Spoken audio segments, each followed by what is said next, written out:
Hola, ¿qué tal? Mi nombre es Sergio Olivares, soy estudiante de la Universidad Bicentenaria de Aragua de la Escuela de Contaduría Pública.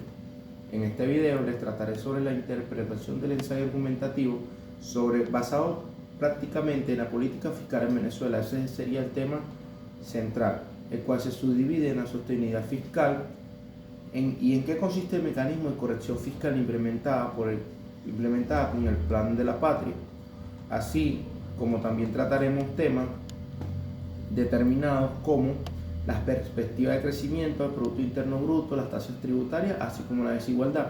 Y por último, hablaremos sobre la tributación óptima y política fiscal en Venezuela, ya que la tributación y la política fiscal van concretamente relacionadas entre sí. Empecemos con una breve introducción sobre la política fiscal, que en Venezuela se ha caracterizado en general por ser poco efectiva en cumplir con los objetivos de estabilización y crecimiento sostenido en cuanto a su economía. Y sus consecuencias han sido que en los últimos años ha sido la peor crisis económica que se ha visto en la historia de la nación.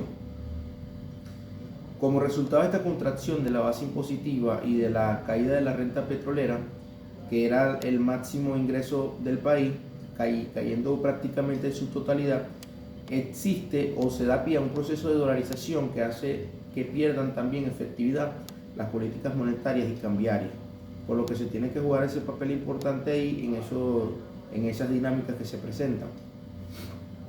Claramente lo estamos viendo que para mantener ahorita el dólar del Banco Central de Venezuela hay que inyectar demasiada cantidad de dinero, millones de dólares, para poder mantener el índice cambiario a esa densidad y que la inflación no sea tan alta, pero cuesta muchísimo.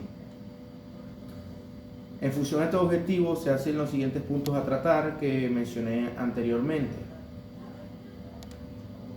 Las principales variables macroeconómicas en Venezuela han estado caracterizadas por una alta volatilidad, principalmente proveniente de las oscilaciones del mercado petrolero. Como mencioné, la renta petrolera era el primer ingreso primordial del país. El problema de la sostenibilidad fiscal en Venezuela tiene que ser abordado más allá de las implicaciones en la relación de la deuda y del Producto Interno Bruto, como son exceso de la volatilidad, ciclo petrolero, déficit fiscal, bajo ingreso no petrolero e instituciones tributarias frágiles, gastos públicos con tendencia de alza volátil y excesivamente rígido. Para establecer esa restricción presupuestaria intertemporal a lo largo del sector público y sus distintos componentes, se requiere determinar en primer lugar si el sector público es solvente financieramente, porque para activar este plan que se mencionó anteriormente en cuanto a las restricciones se tendría que llevar a cabo una privatización arduamente de la mayoría de los servicios básicos. El mecanismo de corrección fiscal establecido en el Plan de la Patria trata sobre un nuevo andamiaje económico y financiero de la sociedad.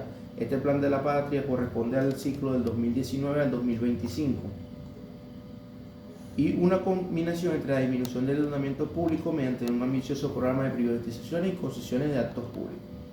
En cuanto a la perspectiva de crecimiento, Producto Interno Bruto y tasas tributarias de desigualdad, tenemos que el Fondo Monetario Internacional prevé un crecimiento modesto de 3% del Producto Interno Bruto en Venezuela en 2024, una variación que será similar en 2025.